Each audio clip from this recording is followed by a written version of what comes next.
কাউকে সার বলে সময় কাটাতে হবে এরকম কোনো পরিবেশ আমার কাছে আসেনি। এমপি মন্ত্রীকে বক্তব্য বাদ দিয়ে তাকে সময় দিতে হবে কথা বলার এরকম কোনো দিন পরিবেশ আমার কাছে আসেনি। আমি একেবারে সাধারণ মানুষ, যেভাবে আপনি দেখছেন তাতে আমি মনে করছি আল্লাহর বিশেষ রহমতেই দিন কাটে বলে আমার অনুমান। সম্মানিত দিনী ভাই বোন, আমার জীবনে যেটা বড় আশা, বাংলাদেশের মাটিতে আমি উন্নত মানের প্রতিষ্ঠান গড়ব ইনশাআল্লাহ। এটা আমার একটা জীবনে বড় স্বাদ, যার বিস্তারিত আলোচনা আব্দুর রহিমের মুখে শুনেছেন বলে আমি মনে করি বেখিয়াল ছিলেন হয়তোবা। যেটা জুমার খুতবায় বলেছি, প্রায় 100 বিঘা জমি। দেখে যায় না একটু? আপনি কি পূর্বাচলে 100 বিঘা জমি যেমন তেমন মনে করেন? আপনি মনে করেন এটা আমি বুদ্ধি দিয়ে করেছি? জি না। আপনি মনে করেন এটা আমি কলা কৌশল দিয়ে করেছি? জি না। জামিয়া সালাফিয়া সরকারি অনুদানে চলে না। জামিয়া সালাফিয়া বৈদেশিক সংস্থা দিয়ে চলে না। জামিয়া সালাফিয়া বিত্তশালী দিয়ে চলে না। জামিয়া সালাফিয়া কিভাবে চলে শিক্ষক জানে না। জামিয়া সালাফিয়া কিভাবে চলে ছাত্র জানে না। জামিয়া সালাফিয়া কিভাবে চলে আমিও ভালো বুঝতে পারি না। ভালো চাল চলন কাকে বলে আমরা খুব ভালো বুঝি। মানুষে বলে লোকটার ব্যবহার খুব ভালো। এই যে ভালো চাল চলন, মানুষে বলে লোকটার ব্যবহার খুব খারাপ। এই যে খারাপ চাল চলন, ভালো চাল চলনও বুঝি, খারাপ চাল চলনও বুঝি। সম্মানিত দিনী ভাই বোন, আমি আব্দুর রাজ্জাক বিন ইউসুফ ভুল ত্রুটির মধ্যে জড়িত আছি মানুষ হিসেবে। চেষ্টা চালাই আপনার সাথে ভালো চাল চলন বজায় রাখার। আপনি ডাকলেই আমি উপস্থিত হওয়ার চেষ্টা করি। আমি বলেছি আপনি মুচি দিয়ে ডেকে পাঠালে আমি আপনার কাছে উপস্থিত হব। আমি আমার ব্যক্তিত্ব দিয়ে নিজেকে কোনোদিন চালাতে চাই না। ব্যক্তিত্বের 5 পয়সা দাম আমার কাছে নেই।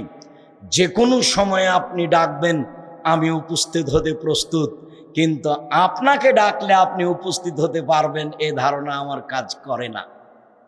আমি একদিন বলছি, মাওলানা সাহেব চলেন ডাঙ্গিপাড়া, এখন যান, চলেন, আমাকে এখন ডাকেন, এখনই আসছি, এখনই যাব, আপনি চলেন।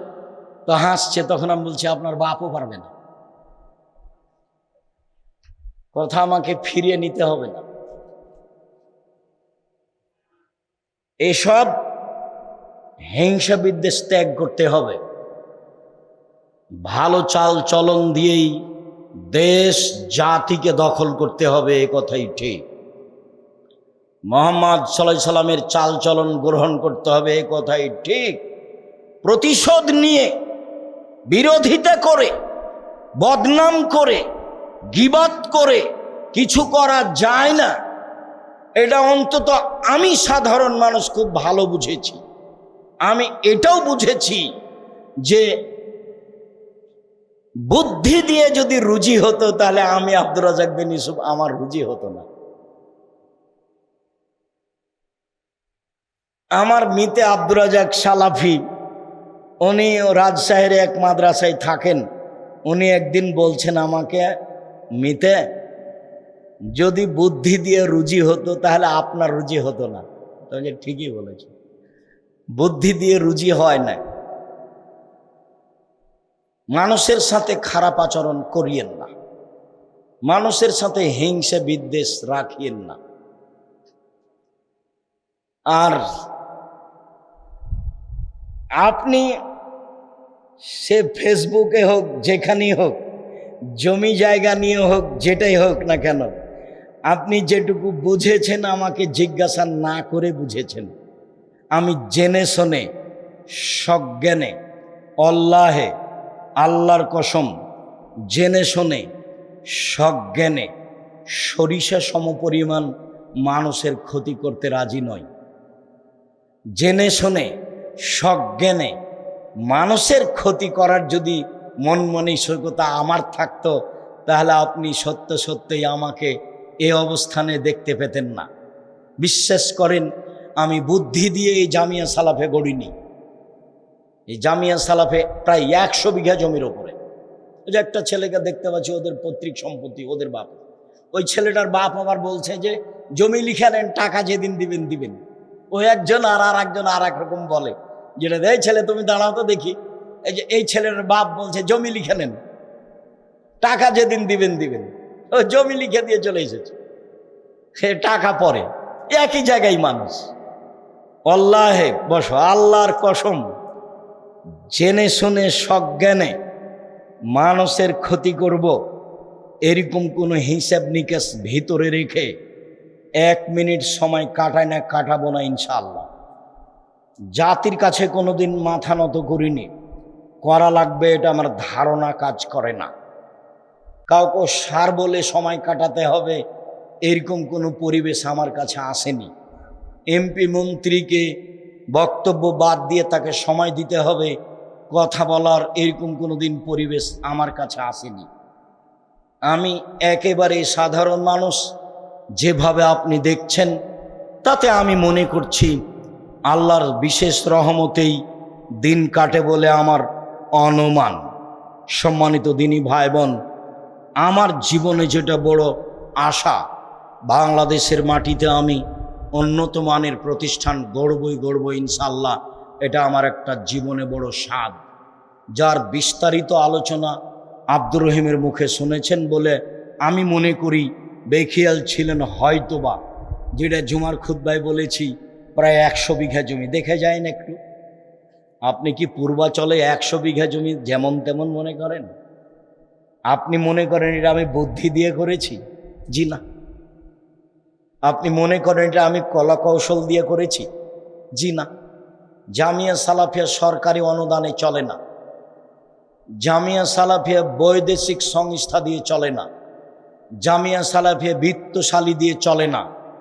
জামিয়া সালাফিয়া কিভাবে চলে শিক্ষক জানে না। জামিয়া সালাফিয়া কিভাবে চলে ছাত্র জানে না। জামিয়া সালাফিয়া কিভাবে চলে আমিও ভালো বুঝতে পারি না, তবে আমি দেখতে পাই যে চলছে, এটা আমি বুঝতে পারি। সরকারিভাবে অডিট হয়, হিসাব নিকাশ খুব ঠিক আছে আলহামদুলিল্লাহ। 5000-এর বেশি ছেলে মেয়ে, 5000-এর বেশি, 300 জনের বেশি শিক্ষক শিক্ষিকা। তখন বললাম 45 লক্ষ টাকা মাসে বেতন লাগে, 519 জন খালি এতিমই আছে। বরিশালে চলমান জামিয়া সালাফিয়া, চট্টগ্রামে চলমান জামিয়া সালাফিয়া, দিনাজপুরে চলমান জামিয়া সালাফিয়া, ময়মনসিংহে চলমান জামিয়া সালাফিয়া, কুষ্টিয়ায় চলমান জামিয়া সালাফিয়া, আপনার বাড়ির পাশে চলমান জামিয়া সালাফিয়া, রাজশাহীতে চলমান জামিয়া সালাফিয়া, বাংলাদেশের অনেক জেলাতে জমি রয়েছে। জামিয়া সালাফিয়ার সময়ের গতিতে গড়ে উঠবে। জামিয়া সালাফিয়ার বড় শাখা যেটা, সেটা হলো আদ-দাওয়া ইলাল্লাহ। আর দাওয়া ইলাল্লাহর 1 নম্বর কাজ হচ্ছে মক্তব গড়া।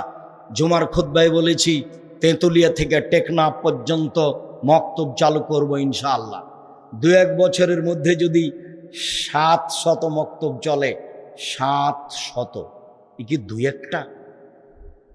মক্তবের শিক্ষকেরা রাজশাহী 20 জন, 25 জন, 30 জন করে যায়, ফ্রি খায়, ফ্রি থাকে, ফ্রি আসে, ফ্রি বই পুস্তক।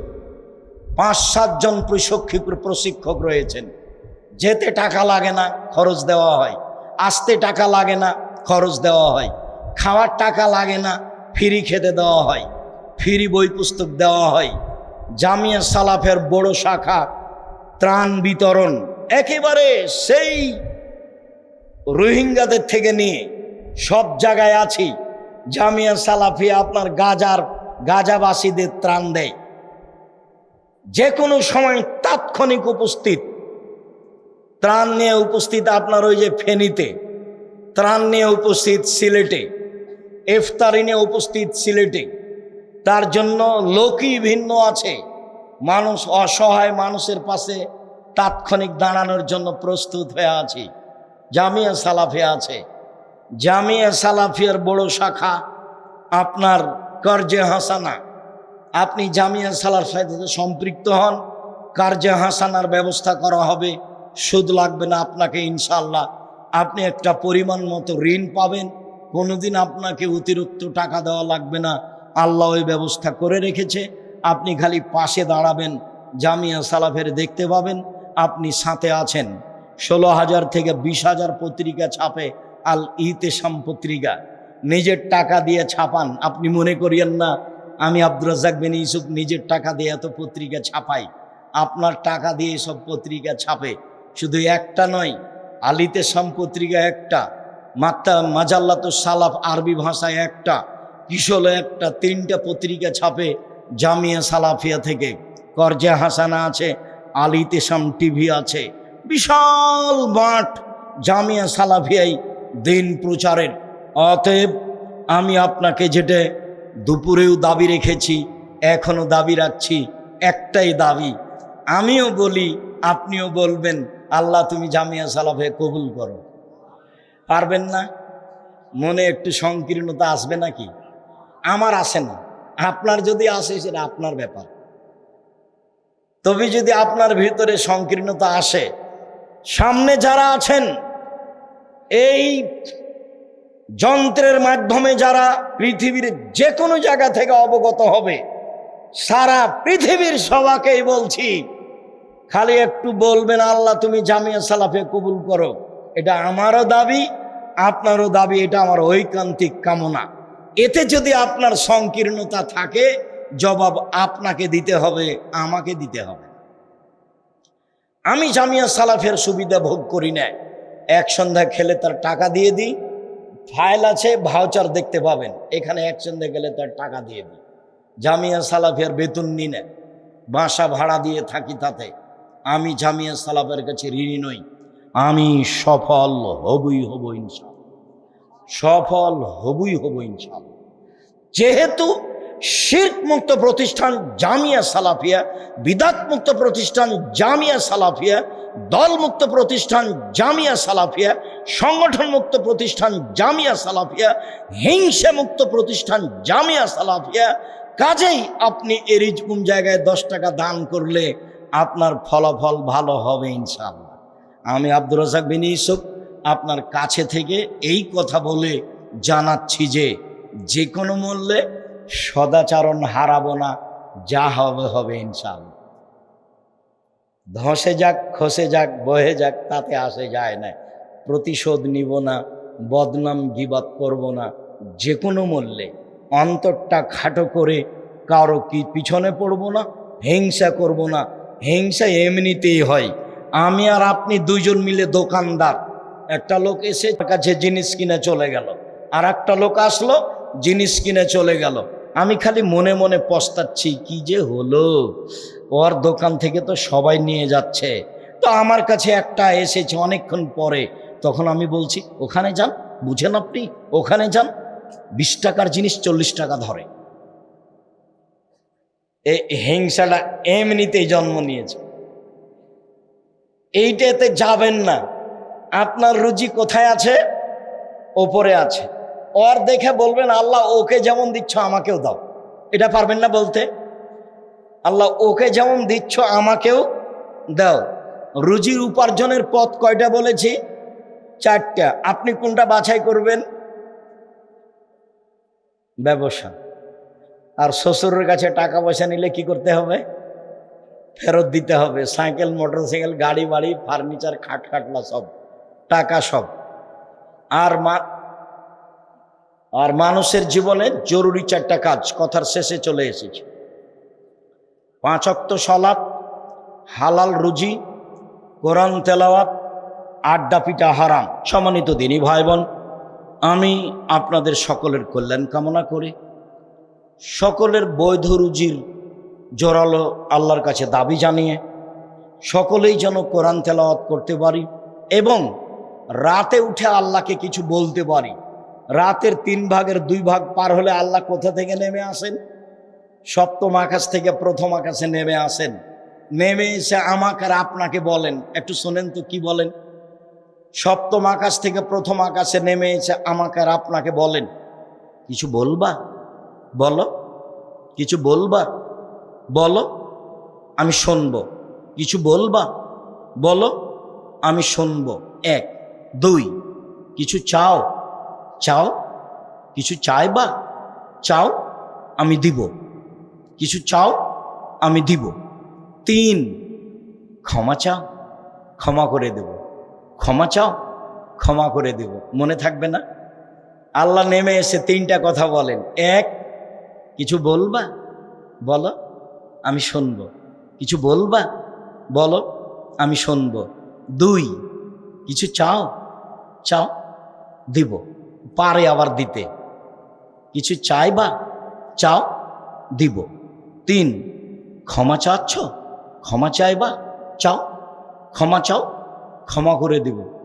আমি যদি ঘুমিয়ে থাকি আর আল্লাহ যদি নেমে এসে এইভাবে বলে, তাহলে কি আমার মানালো? এরকম কাজ করবেন না। রাত 10টায় ঘুমিয়ে যাবেন আর রাতে উঠে আল্লাহকে যা প্রয়োজন বলবেন, দেওয়ার জন্য প্রস্তুত রয়েছে। সম্মানিত দিনী ভাই বোন, সকলের কল্যাণ কামনা করে নিজ নিজ রুজি ভালো হালাল হওয়া এবং 5 ওয়াক্ত সালাতের আন্তরিকভাবে জোরালো দাবি জানিয়ে আজকের মতো কথা এখানেই শেষ করছি। আল্লাহ আমাদের যারা মারা গেছে তুমি তাদের কবরের শাস্তি মাফ করো। আমরা যারা অসুস্থ তুমি তাদের আরোগ্য দান করো। আমরা যারা বেঁচে আছি তুমি তাদেরকে তোমার রাসূলের পদ্ধতি অনুযায়ী চলার তৌফিক দান করো। গীবত থেকে বাঁচাও আর সদাচরণের তৌফিক দান করো। এই দাবি, এই দাওয়া, এই দোয়া তোমার দরবারে রেখে আজকের আলোচনা এখানে শেষ করলাম। সুবহানাকা আল্লাহুম্মা ওয়া বিহামদিকা আশহাদু আল্লা ইলাহা ইল্লা আনতা আস্তাগফিরুকা ওয়া আতুবু ইলাইক। আসসালামু আলাইকুম ওয়া রাহমাতুল্লাহ।